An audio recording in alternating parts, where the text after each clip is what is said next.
from the vault, high atop the pastoral center of the Diocese of Camden, you're listening to Talking Catholic.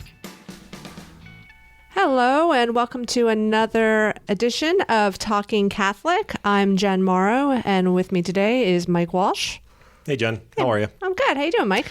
I'm very happy. It's another recording inside the vault, so we're happy about that. It's a beautiful day outside. It's fake spring. Well, actually, wait, hold on. No, it's actual spring. It's real spring. It's real spring, finally. Yes. We had a few days of those late winter fake springs to just, kind of mess with your head. That's why you were calling it fake spring? Fake spring, yeah. I thought you were in denial that spring was coming and you wanted more winter or something. I do like winter to last as long as humanly possible, but once the seasons change, I expect winter to gracefully recede. Get out. And bring the warm weather. I went on a bunch of bike rides this past week in the warm weather, so I was very, very happy about that. Very nice. I've been talking to my flowers in the front yard because they're popping up, and I keep telling them, don't come up yet, don't come up, because I'm not sure if it's going to freeze again and kill them. Like the Easter flowers, like the daffodils and stuff are popping up. I'm trying to wrap my brain about how you talk to your flowers, but there are studies that say you actually are supposed to talk to your flowers because it does improve their viability when you do that. Sure. I mean, I'm not going out and having a heart-to-heart for an hour, but when I'm starting my car in the morning, I see what's up, see how they're doing. Nope. It's getting weirder. Okay, just letting you know now. That's not normal. But I do appreciate the conversation about spring and the fact that it's nice out and the fact that we're moving along and the fact that it's Lenten and the fact that for anyone who is listening to the Catholic radio station on XM on Tuesday, March 22nd? If you heard Jen from North Jersey call in, that was you. It was me, except I went by Jennifer from New Jersey. I kept it very generic. Mm-hmm. I guess it was around 8:45. Mm-hmm. I think maybe I've called a radio station once in my life, but they were talking about the synod process, and they said, if you have experience with the synod process, give us a call. And you know what? I was commuting, had nothing else better to do, so I gave him a call.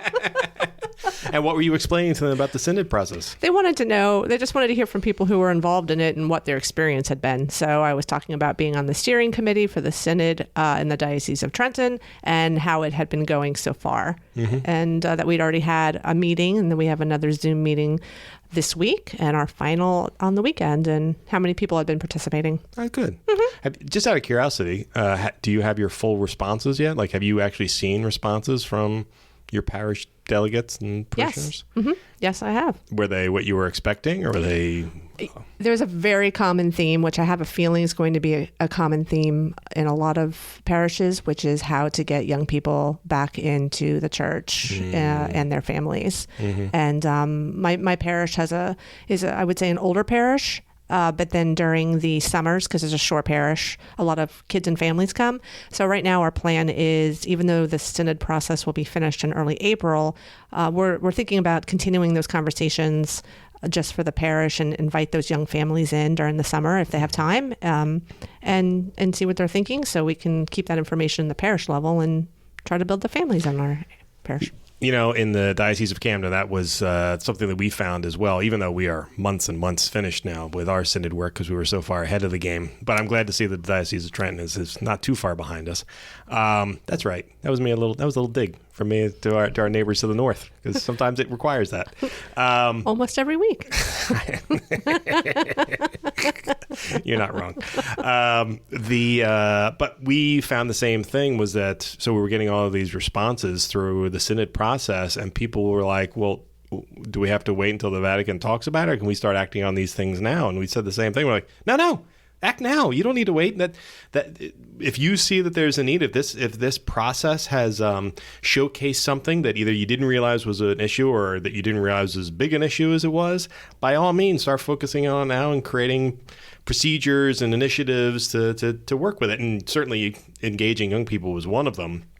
But I know in our parishes there were actually a lot of really great responses to things that were considered atypical. I was actually most impressed by so many of our parishes kind of took to heart Pope Francis asking for people to sort of go to the peripheries in the sense of not just going for young Catholics, but lapsed Catholics, people who have been away from the church for forever, or being a more of an integral part of their communities. So instead of, just Mass on Sundays, but actually going out and being a part of community events and, sponsoring a Little League team or making yourself known or having the parish priest doing the invocation at a municipal business meeting or something like that. Right. So it was great. That kind of stuff was great to hear. One of the issues that we have been trying to address is how to reach out to the lapsed Catholics to get them to take part in the synod. Mm-hmm. Like we wrote an article for the local newspaper, and we've been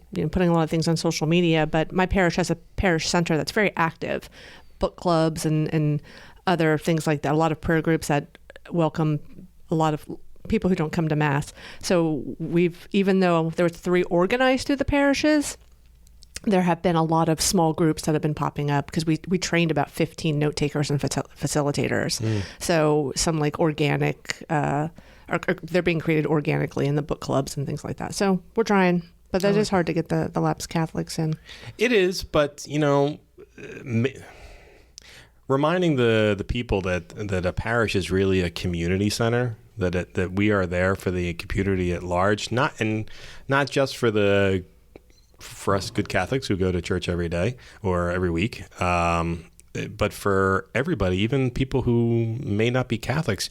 I've talked about this on the podcast occasionally, but I'll remind everyone that the pastor of a parish is not the pastor of the Catholics in the parish. He is the pastor of the parish, which is a territorial area, and he's responsible for every soul in that territorial area, right, Catholic or otherwise. And the bishop is the same thing. He's responsible for every soul in the diocese, whether or not they're Catholic or not. So whatever we're doing should be for the benefit of the community at large, and we should be acting in that way. So it's a nice little reminder. This synod process, I know people have had different opinions on what it was, and the value of it. But I think that may actually ultimately be one of the best values of it, is that it's giving us an opportunity to showcase the importance of the Catholic Church in the community at large. So that was actually something that came up this past weekend, because there was a synod meeting for the men's group at the parish, and some of the men in the men's group are Protestant. So they wanted to take part, and they did. And one of what came out of some of the Protestant men was that they didn't feel welcome sometimes when they came to visit. And the note taker stopped taking notes, thinking, oh, well, I shouldn't be reporting on what they're saying because they're Protestant. But as soon as they said that, like 2 and 2 click, like, oh my gosh, why wouldn't I be taking notes? Right. And so sometimes you don't even realize the small things that we do, how they might be interpreted. So yeah, and this is just a reminder to any note takers who are still in the synod process. No, the negative stuff, we want to hear that too. That's incredibly important to hear that kind of feedback, that people might not feel welcome by something we're doing, which means it's something we need to work on. So yeah, I know our process is already finished, but when we looked at the review pieces, the chapters I was in charge of, I kept every negative response in there because I thought it was important. Sure. Yeah. So anyway, I did talk pretty smart on the radio this morning on XM radio. And which program was it? I knew you were going to ask me that. You're not sure what you were listening to? I don't remember what I was listening to. That's funny. Classic.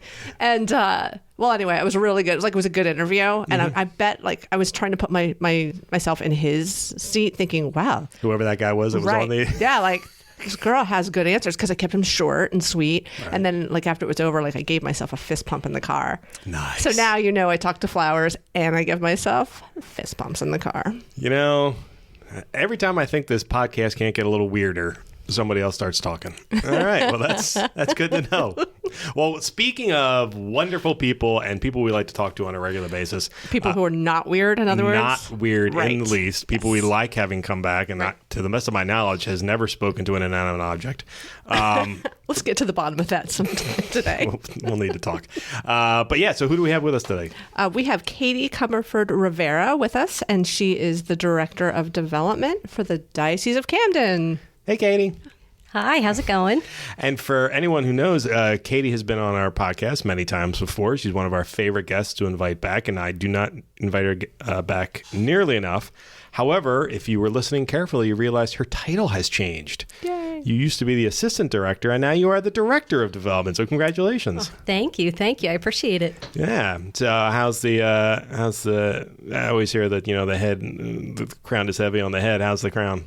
The crown is perfect right now. I'm just so grateful for the opportunity, really. The faith that Bishop saw in me was something that I am just truly grateful and appreciative for. So looking forward to, moving forward with the development department and working with the pastors and the volunteers and our donors in a different way than I have in the past. Mm-hmm. So, Katie, when did your role begin with this new title? February 28th was my first day. So I'm about 4 weeks in, and it's been wonderful. Very busy, obviously, but I've enjoyed every second of it. That's great to hear. All credit in the world to your predecessor, Marianne Gilbride, who did a great job over the last few years. That she was our director of development, but she decided to take some well-earned time for herself and her family.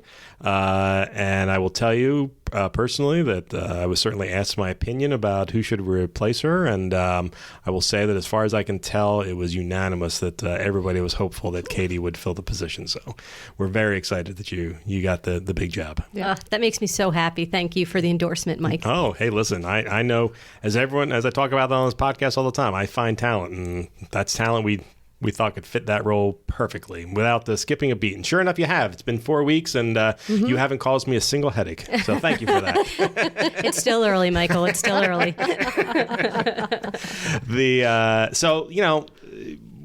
We are in the midst of actually one of your most important parts of your job right now, which is the diocesan annual appeal. Yep. We've had you on in years past to sort of talk about the appeal at different times. I think we might have had you on at the beginning of last summer during the last appeal. We were talking about how the shore parishes have a slightly different timeline, and their appeal process was starting. But I think we're, 2 months, just shy of 2 months into the House of Charity Bishop's annual appeal right now? Yes, sir, and we're doing great. Yeah, I was going to ask, how is everything going this year? Everything is going well. We are just over $3 million raised and reported by parishes, so it's really exciting to see where we're at already, and the donations and the support are just coming in so quickly. So from the bottom of my heart, I want to thank everybody that's been supporting the House of Charity, especially in times where it can be difficult to do so. So the sacrificial giving and the thought and the generosity that we're seeing is just something that humbles me every year. But it just seems to get more and more, it's stronger each year too. So yeah. It has been nice, and I have to tell you, I have to give you some compliments, which I can't remember if I gave you this last one recently, but as part of the kickoff, there's a video every year, and Katie came up with the thematics for the video this year, which were unusual. We'd never taken this tactic before. You actually made a point to interview donors. Yes. Which can be, you never know how people are going to react to that, because in years past, we always focus on the services or the service providers or the ministries who are being helped. But this time we really wanted to talk about the donors. And can you sort of tell us what your philosophy was about that? Yeah. So I thought that highlighting the donors would be extremely beneficial, because for me, it's nice to hear why people support the House of Charity each and every year. And all the answers were different, but so similar at the same time. And the age range that we had was so exciting. I mean, we had a college student making a gift to the campaign because she was trusting in the Lord, So for me, I felt like it was a good perspective to share with people in the pews that might be back and forth as to whether they want to give, because sometimes hearing why other people give, it might, kind of help them or engage them in a way that would then cause them to start thinking about making their own donation. Yeah. Mm-hmm. It was fascinating, Jen. So there was the college student who was simply lovely. Oh, and yeah. And her earnestness and her desire to be supportive of the House of Charity was truly touching. Then there was another young couple who, at the time of the recording, had a 1-year-old and a baby about to come. Oh, wow. And by the time it came out, the baby had been born. So this very young couple with 2 young kids, I think one of them were, maybe both of them were in a PhD program right now. But even with all of that on their shoulders, they still made a point to giving to the House of Charity this year. And we talk about young people in the church. There are young people in the church who want to be supportive. Yeah. It was very happy for me. I like those kind of stories too, because just as a middle-aged person now, I guess. Well, you did just have a birthday. I did. Which was noted on social media. Yes, it is. Happy belated. Thank you very much. Only by a day. You're fine. That's right. Just fine. But sometimes you can think, oh, well, supporting Bishop's Appeal is something that my parents do. It's not for me. Like, I haven't reached that point in my life or something. But, anybody at any age can give. We're all touched by the church in one way or another. Yeah. And, it's going back to my philosophy about community. It is also a way to genuinely do good work in the communities. I mean, not all of us are in positions where we can volunteer at all times, or, be at a soup kitchen, or help people in other ways, or support vocations by writing letters or whatever it is. Sometimes what you really have to do is write a check, because we don't have the time to do the other things. And that isn't a lesser donation. I mean, there are 3 pillars of Lent, and one of them is almsgiving. Well, this falls right into almsgiving, Yeah. And every dollar counts. I mean, in one of the interviews we had in the campaign video, she had talked about starting small. And then as the years went on, their financial situation changed and they were able to give more. But just because you can't give in what your opinion is a lot, it makes a huge difference to the ministries that the House of Charity supports. So any dollar amount is huge for us. Yeah, we should talk about that a little bit. In the Diocese of Camden, what does the House of Charity support? So the House of Charity supports many, many different ministries. It helps Catholic charities, vocations, Catholic education, Archbishop Damiano School, St. John of God. And then you have we have all the apostolates, right? The Hispanic ministry, the Black Catholic ministry. Yeah. Oh my goodness. Yeah. It's literally the longest list. And that's one of the reasons that I'm so passionate about working for the House of Charity, because we help so many people in so many different areas. It's not just one thing. Mm-hmm. So, your donations go to a lot of different places. And, for people who are outside the diocese who are listening to this, I guarantee you your diocese runs some sort of a similar campaign. And if you have never been contacted about it, or have never given, or never really knew what it was about, and just decided it's like, well, I give in my offertory, I don't need to give to the diocesan-wide campaign, you should check it out and see exactly what ministries are being helped. Because, number one, you never know when you're going to need the help of that ministry yourself, or someone might. Mm-hmm. And it might do your heart good to have given to it before that happens. In our case, I forgot to give you the compliment. The compliment was regarding the video. I had I had several people come up to me and say just how much they loved the video and how heart-tugging it was. And they were crediting me as the director of communications, like I did anything on it. And I turned around and explained to every single one of them, no, that's Katie Comerford's idea. I kibitzed a little bit, but that was all of her. And we should give credit to our production team with Syndicate Strategies, who helps put that video together. It's one of the few things that myself and John Kalitz don't actually work on specifically while we're here. But that video is fantastic, and if anybody wants to see it, I recommend you go to YouTube/Camden Diocese, and you'll find it in the list of videos, and check it out, because Katie and crew did a really good job with that. And I have to say, it's just under 10 minutes long. So when I had first when I first saw the length of the video, I was like, oh gosh, no, this is going to be too long. But it does not feel like it's just under 10 minutes. It feels like it's over in a second, honestly. It is a quick video to watch, just because it's entertaining, might not be the right word, but it is definitely engaging. Yeah. And it's something to check out. And it gives you, we don't talk to donors a lot about sort of the psychology of the donation process, but in this video we do. And if you've ever wondered why donors give, You will find out. Yeah. And ultimately, doing this process with House of Charity, now that I'm director of development, this is one of the things I want to do on a larger scale as I get to know our donors in the diocese on a deeper level, is find out why, people donate and support not only to the House of Charity, but to the diocese in general, to their parish. I think that's such a great thing to learn about somebody. So, absolutely. That's definitely one of the things I want to do as director, and I'm so looking forward to it. The relationship part of this job is one of my favorite things. I love it. Yeah. So I've worked in nonprofits my entire life, and it was always the development people that I found most peculiar. and I say that in a loving and respectful way, because I don't know how you do it. I mean, I go out and talk to people regularly, but it sucks the life out of me. Yeah. I'm an introvert, so it sucks the life out of me. Right. In your case, man, you just glow in a room full of people.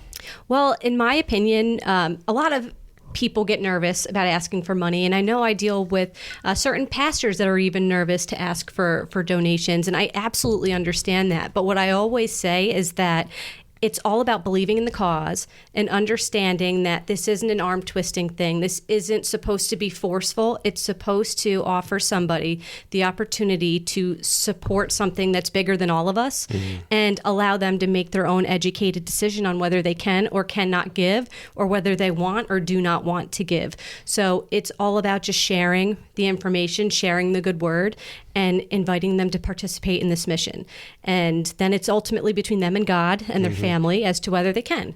So to me, the pressure is off after I remind myself of that, because I believe in what we're working towards and what we're raising money for. And, I just want to share with people why I believe it and see where they land. And I think this time of year is very advantageous because, being out in the diocese when I'm reporting, and you say you're from the diocese, a lot of people still don't exactly know what the diocese might be doing for them. So I think that the House of Charity and Annual Appeal, it kind of, like we were talking about what ministries does it support, it kind of educates people a little bit like, oh, this is what the diocese is doing for me and for my family and for my parish family. And then once you find that out, I mean, we all want to help in some way, whether it's monetarily or, like we were saying, volunteering. But if you can help monetarily, then you're like, okay, this is where my funds are going. I want to help that. Yeah. So I think people are looking to help. Oh, absolutely. And, sometimes the answer of a simple question helps them decide whether they want to give and want to help this particular cause. I know some people, when it comes to House of Charity, they don't really feel like they see the support in their area. And for me, when I get a question like that from somebody specifically, I can go to the ministry and get statistics from them that shows how they support certain counties, maybe. Okay. So for me, I think just ask the questions that you have, and we can get you the answers that you need, to make your decision. And what I tell, sometimes I'll get some sort of bristling when it comes to the House of Charity in regards to that. And my first response, if it's general, not specific to that, if it's general, I always remind them, like, we need more priests, right? And, the only way to make that process go is with donations to the vocations department. That... In years past, when we've done the videos, we've always made a point to focus on the seminarians a little bit because, number one, the seminarians are adorable. And we know people, every time a person sees a seminarian, they go gaga. They do. They really do. Really? Oh, my goodness. It's the same. It's like seeing a baby. It's the weirdest thing. The seminary. You bring a seminarian into a church, any church in the world, you bring a seminarian in, right. And if people realize it's a seminarian, the love that they will throw at that seminarian is just amazing. Well, and good. It is. It's wonderful. But sometimes they forget about that, which is why our other materials they weren't part of the of this video, but we make sure they're in all the other materials as well. But yeah, reminding people that the importance of the House of Charity, to the seminarian process. I mean, these guys, it's an 8-year process. It's expensive. We have to pay for it. On top of that, you have all of the work that our good Father Adam, who was on just a few weeks ago, Father Adam Chehesky, Oh, I was going to have you say his last name. I can't believe you said it first, actually. I was going to make you say it. I forgot about that. The Father Adam Jaheski does a great job, but he is constantly traveling, crisscrossing the southern part of New Jersey, going to all different parishes, and then he makes trips to all the seminaries to look in on the guys who are actually there, and all that is money that needs to be paid for. So, and a lot of that comes from the House of Charity. So we are very thankful to everyone who gives, and if you're wondering how we're going to get more seminarians, is by helping them when they hear the call and encouraging them through these processes. So anyway, that's my little... I try to get on the soapbox for vocations as often as I can. Oh, absolutely. You know. Maybe you should mention that iRace is coming up then. That is true. iRace is coming up on April 3rd. We had a whole podcast about it a few weeks ago, but if you missed that podcast, I do hope... What? Who was that podcast with? That podcast. I can say his last name. That's not funny. Father Adam Jaheski was there. I told you the secret to saying his name right is not thinking about how it's spelled. Right. Because if you think about how it's spelled, you'll never say it right. Right. iRace is coming up on Sunday, April 3rd. It's a great outdoor event. You can learn more about it at camdenpriest.org. And you'll see me.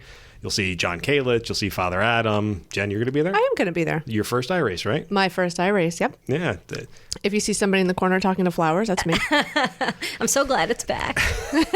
It's been a couple of years, right? It has. It was gone for 2 years, and it's finally coming back. It's going to be at Cooper River Park in Pennsauken. Should be a blast. I was actually just driving around the park today. John Kalich had a site visit there today. It's a perfect location for that event, so I do hope people are going to come to it. And partially supported by the House of Charity, Bishop's Annual Appeal. You're welcome. There you go.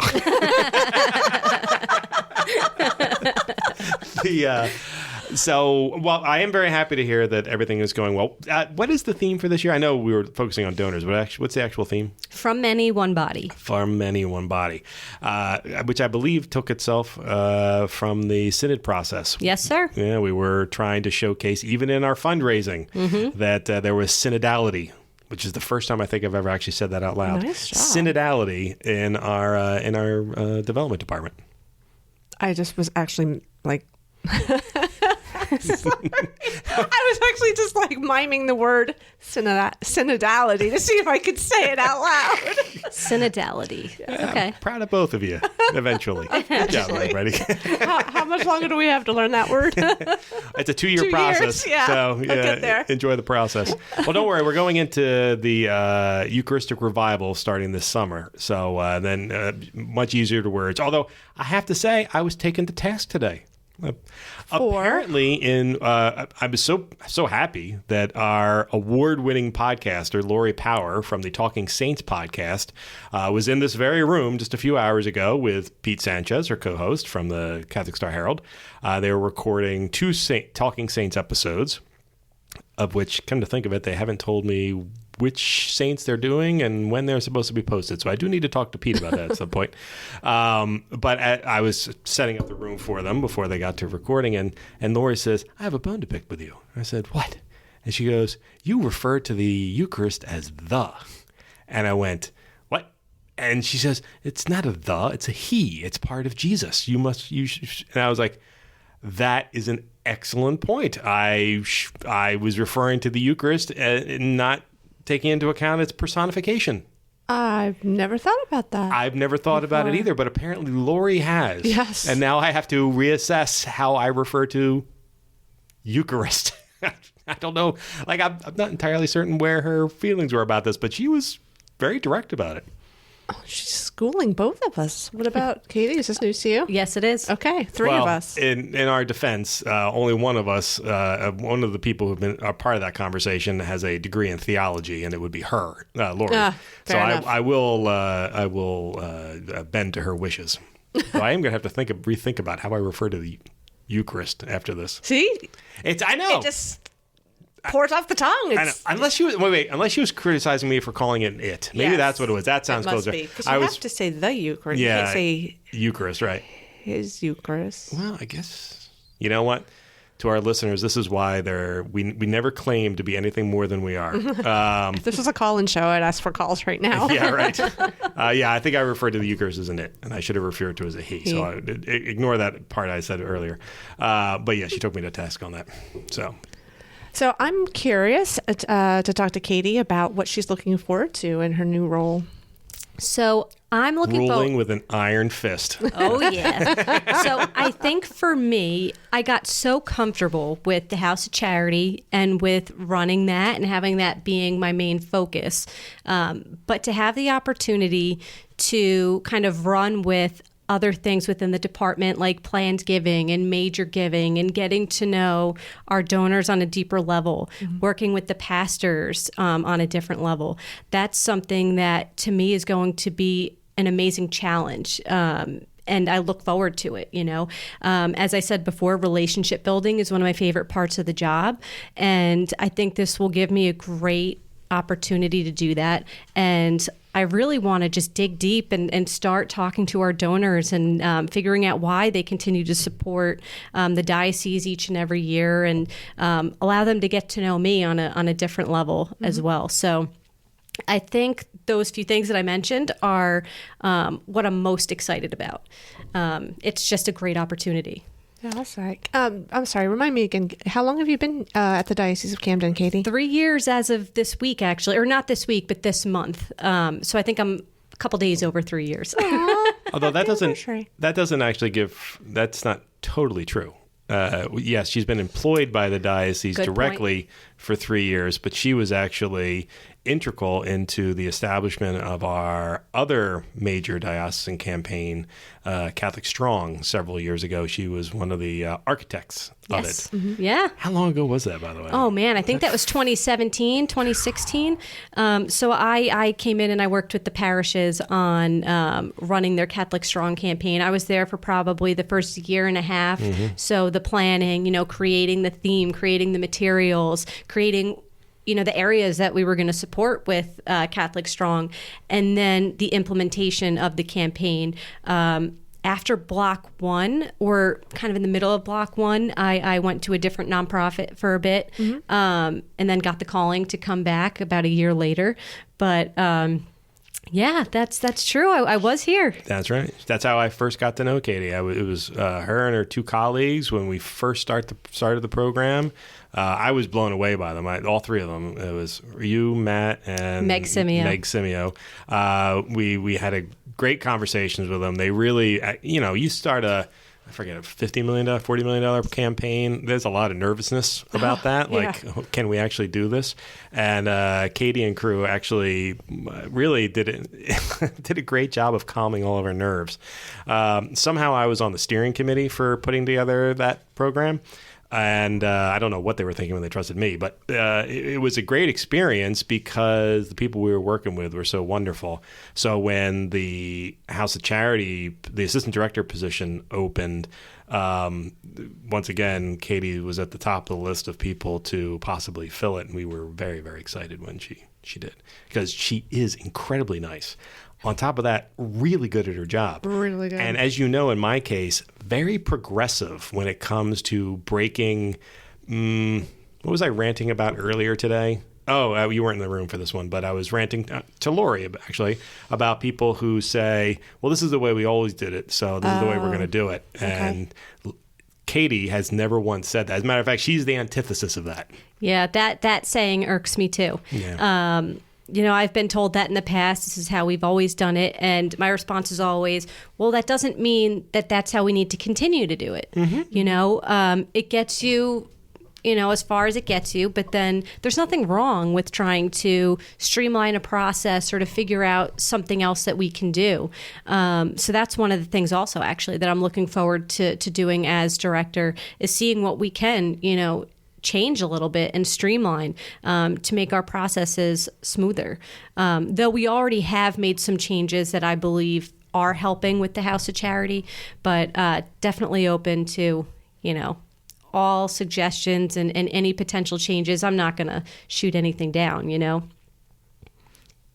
See, I had a problem at the newspaper this past week where where one of my colleagues who's in charge of the paper, refused to accept the possibility of doing something a little differently in the paper. That is completely an inaccurate description of this of what happened. For only like the first or second time, maybe third time since that person's been here, I had to pull rank. It was the weirdest thing, but the Knights of Columbus are so much happier now. You know what the irony is? I actually also disagreed with myself, but at some point I had gone so far down the road that I felt like I just had to double down. Yeah, you had to commit. Yeah, because I don't want to be like the person who's always like, okay, like I don't like to be a yes man. Mm-hmm. And I was like, I can't. I'm just going to have to keep going at this point. And to be honest, if you had not pulled rank, it would have run the other way. I know.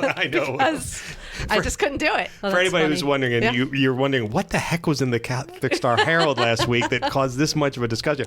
First of all, I will tell you that it was all said with joy in our hearts. We weren't actually angry at each other or anything like that. But if you're wondering what editors and publishers actually ruminate on when they're putting together a paper, you might think it's the in-depth reporting or which photos to use or something like that. No, it was an argument over the headline regarding something with the Knights of Columbus, and Jen was using what I would refer to as an antiquated way of putting the Knights of Columbus in a headline, which is KOC. Right. And I said the Knights, of which I am one, usually put K, capital K, lowercase OF, capital C all together in the headline. And that was what caused 10 minutes of conversation. It really did. And I'm going to have to be honest. 3 people who were Knights are in that room. So I should have legitimately backed down. And I just wouldn't. I kept doubling down. But the truth of the matter is, I loved it. I thought it was great.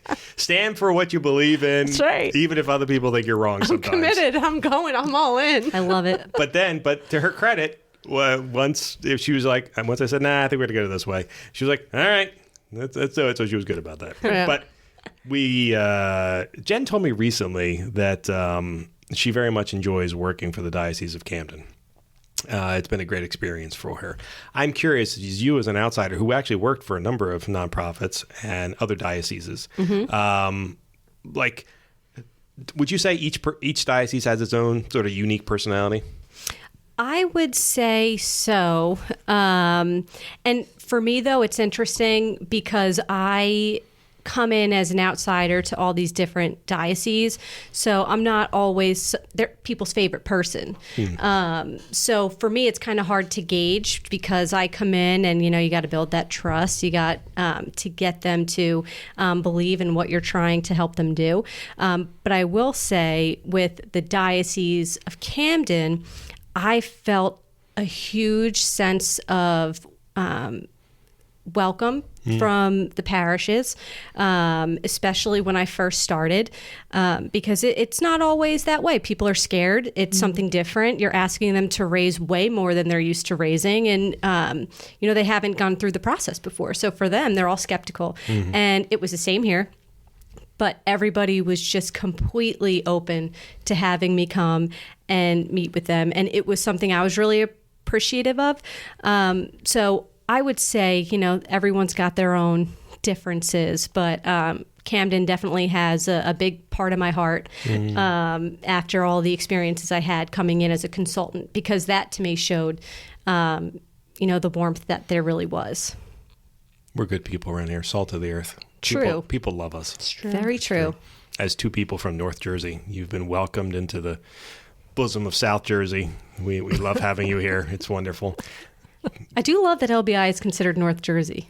Yeah, every time Mike says North Jersey, I'm like, what? It is. Talking about? But okay, I'll take it. In southern New Jersey, North Jersey starts at the bottom of Burlington County. Love it. Really? When I was growing up, it was Camden County because I was from deep South Jersey. And I considered anything north of Camden City to be North Jersey. So I know this is like a debate that will go to the end of time, right? No, it doesn't exist. But when I was working for a newspaper in early 2000s, we branded a whole area Central Jersey, including into the website name. So doesn't exist. I consider where I live in the Toms River, Ocean County area, South Jersey. But now that I've really traversed this diocese, I know our diocese here. I know that It's not South Jersey where I live, but I still don't call it North Jersey. Well, that is because South Jersey, most of it anyway, the true South Jersey, if you extend the Mason-Dixon line, it actually cuts off part of southern New Jersey. And so technically we are in the South. If you were from Civil War times. However, if you're a true historian of New Jersey, you realize that in the very beginning there was no such thing as North and South Jersey. It was actually East and West Jersey. It was cut right down the middle, and you had the Delaware River side was all of West Jersey, and the ocean side was all of East Jersey. You've blown my mind just now. Wow. Go look up as you are now both New Jersey residents for some time, I'm going to encourage you to look up there should be an entrance exam for coming into New Jersey. Where were you before New Jersey, Katie? Oh, so I've always been New Jersey. Oh, so what are you talking about? I consider North Jersey a separate state. So I'm from Middlesex County, and I consider that Central Jersey. See, thank you very much. As the paper of that area at the time, we thank you.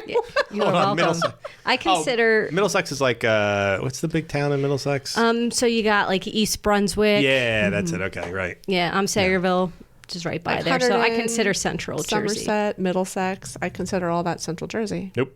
First of all, Central doesn't exist, and Yes, second it of all, does. Talking about doubling down right here again.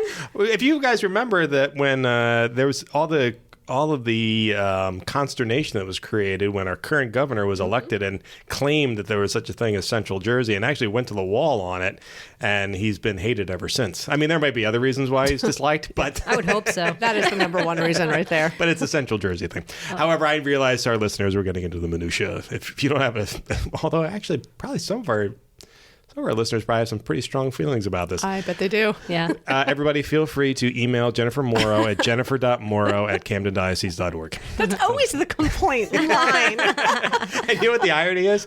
Talking Catholic has its own email address. That's funny. If anyone wants to, you can email us at talkingcatholic@camdendiocese.org anytime you want. There you go. Should we give Mike's email address? Yes, I feel like we should. Mine is probably one of the few ones that's on the website. You can find me anywhere. I'm not hard to find. I even have people tracking down my personal social media accounts recently. Yeah, I don't care. I don't put anything interesting on there. If you want to see, hey, you want to go to my Instagram account? It's Mike Walsh PR, and all you're going to see is pictures of my kid playing sports and baked goods. Yeah. Lots A of whole baked lot of goods. baked goods. My mouth waters every time your stuff pops up, Mike. Yeah. Soda bread you made the other day. So good. I kind of feel bad. I made a ton of loaves of soda bread, and I forgot to bring some down to the development department. Rude. I know. I actually genuinely feel bad about that. All I know is that when I started this job, I was not how much I weigh now, and I'm blaming you and your baked goods. Right, Jen, I'm going to ask you next time Mike brings something in, just shoot me a text on the side, and I'm Okay. just going to randomly show up and be like, "What's up, Mike? I What think do that's you a got great here?" idea.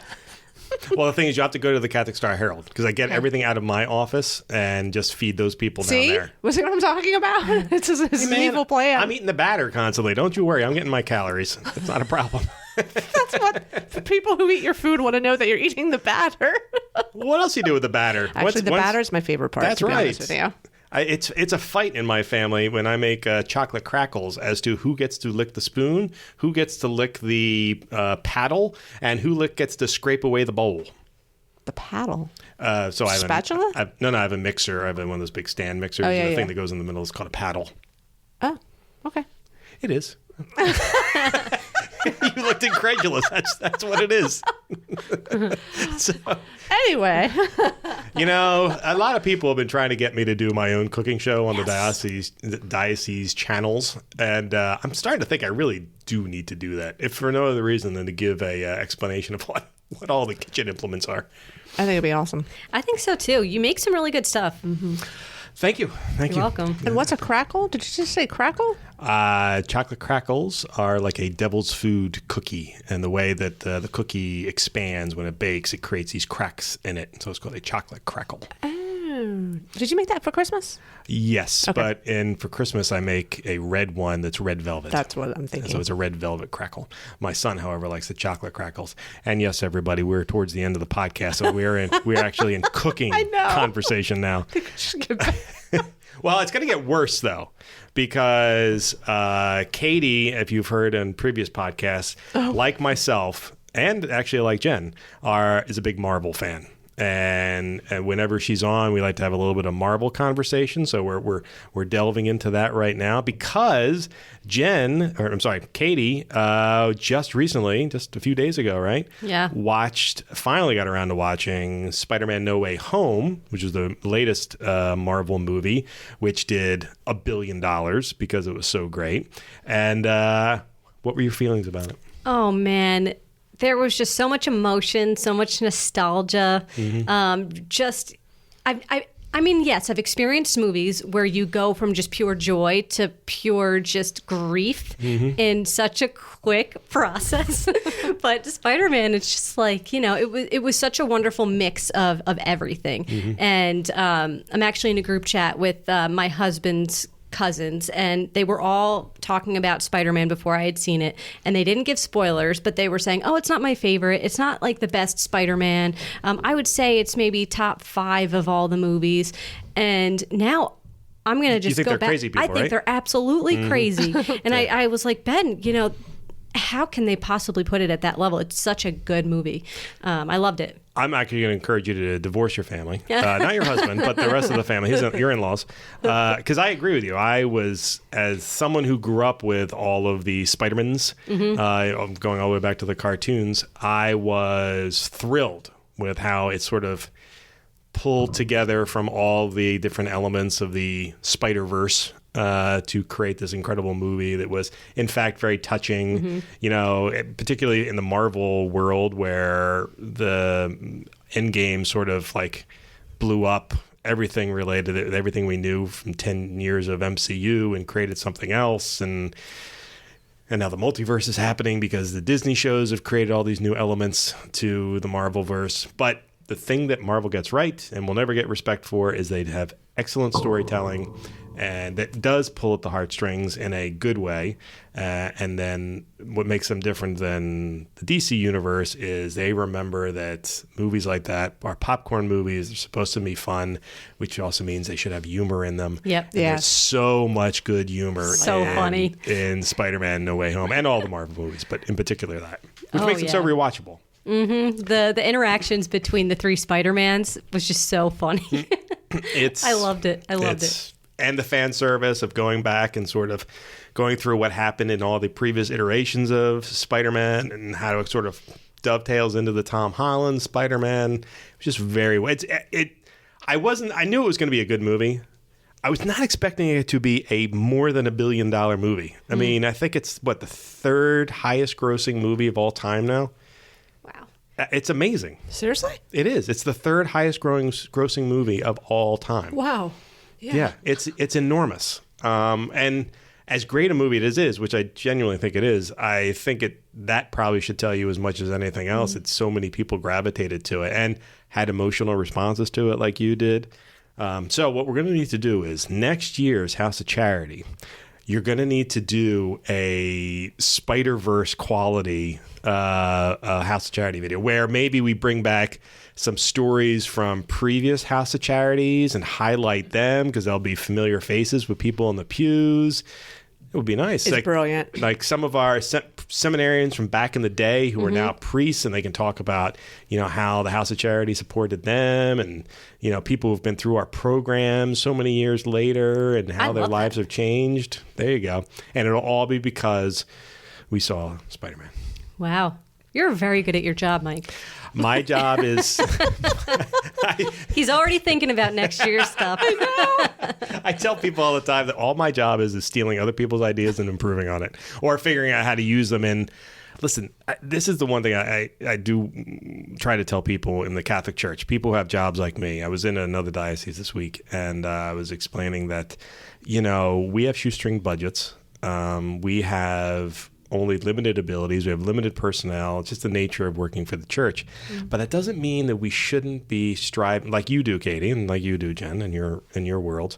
We shouldn't be striving to equal what we see in the secular world. There is no reason.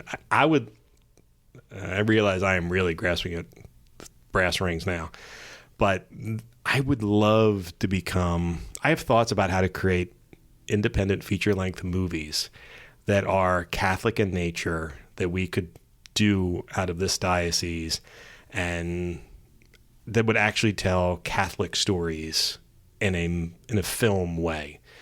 And I think it's a very doable thing. The hard part would be getting distribution, but that's always the difficult part. But I think it's absolutely possible to make it happen. I think it's very needed. I'll tell you that. Yeah, I agree.